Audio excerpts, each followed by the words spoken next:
Apply ng military. Nagwan man kiri.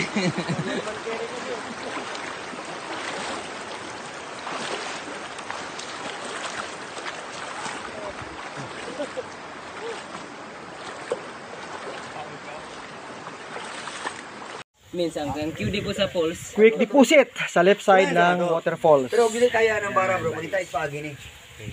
Titirahin natin ang bara to. Si matibay ito eh.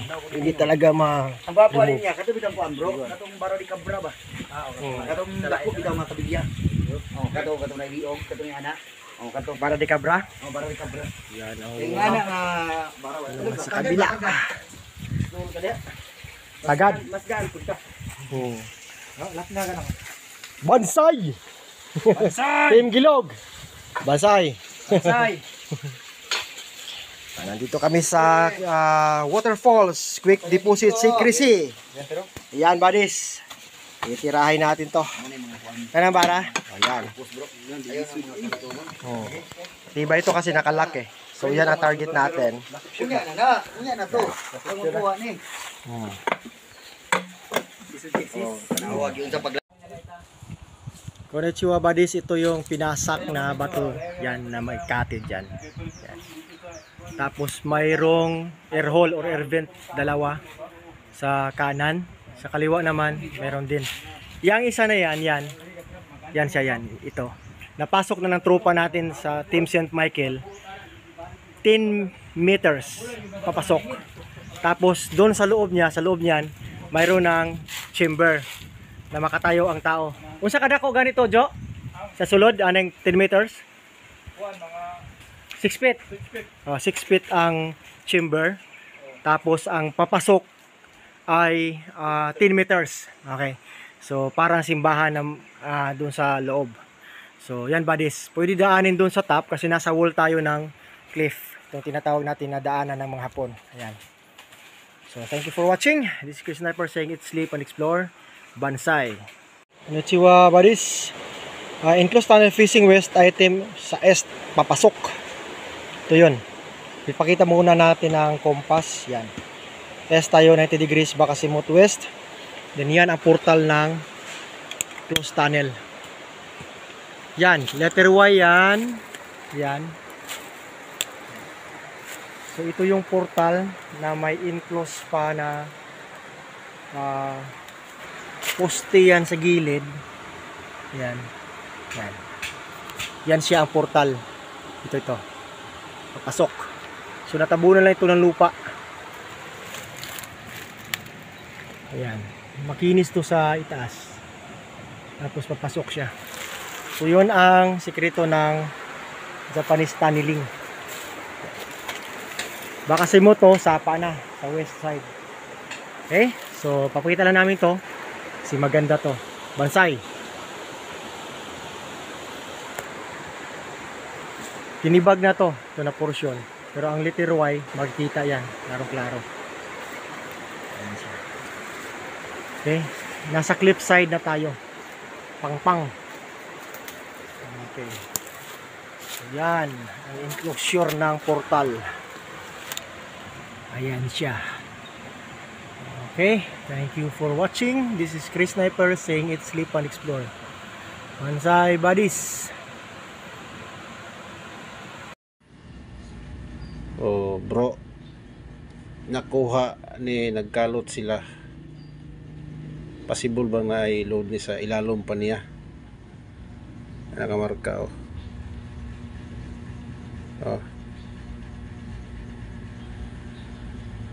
Oh ni, antik mura man taga Egypt, tagiya ni. Buho ni siya daan. Yan ang gisulayan niya. Wala na niya ni buho eh. Sayang kayo. Mo naghayang mapalit makolektoran eh. Mabora ni nakuha niya. Ay mga kauban eh, nasilalom pa eh. Di ko 80 man eh. Di ko 80 na siya. Konnichiwa buddies. Ito yung mga code 5 hidden trail markers na nakuha natin dito sa Hukay, sa Team Packet Bill. So papansinin natin may mga malalaking markers at may mga maliliit. Ito yung tinatawag natin na kukuro. Ito siya. Or heart marker, heart shape na bato. Yan. Tapos ito yung foot marker. Yan.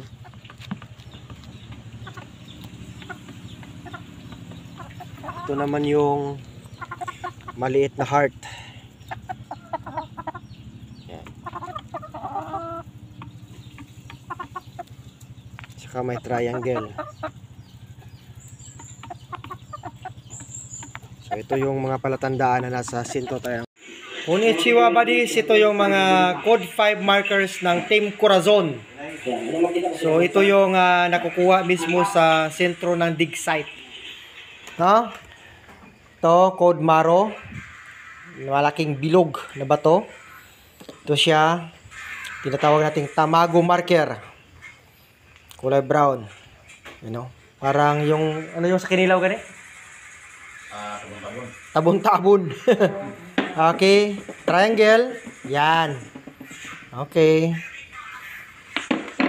Code 5. V. Yan.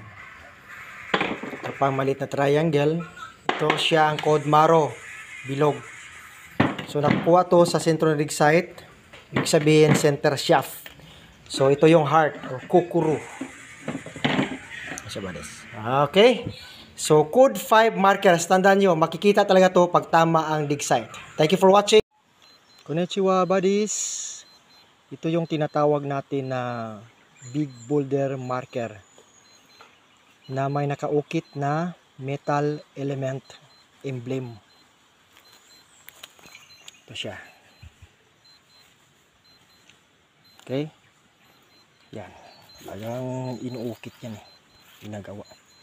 Tapos mako-confirm mo dahil naka east-west orientation yan, 90 degrees dito ang araw. West side sa bakasimot. Azimuth niya is east. Then, paano ito i-decode? Eh, may katabi pa yan eh. Yan. Yan oh. May daanan. Okay? So, itong tinatawag natin na code JOO. X. May ulo-ulo pa. So, 10 yards from here is the dig site in front. Konnichiwa buddies, this is Chris Sniper. At ito yung pinaka simple marker na ipapakita natin na may dinadalang mga sekreto. So kung pansinin siya natin, nasa sloping area siya. Ang lumabas nito, ito lang top niya. Ang hinukay na natin, nakita natin na may ulo. Ayan. So kung tingnan natin siya, pagong siya. Na medyo paliko ang ulo. So, ibig sabihin, within.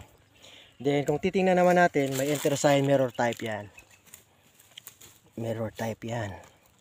Enter sign. Sa kabila naman, naka-emboss ang box marker, opening. Then, ang tinatawag natin na setting sun with 2 rays. So, pag alam nyo ang meaning niyan, alam nyo na. Isa yan sa mga sekreto natin. So, thank you for watching. And bansai.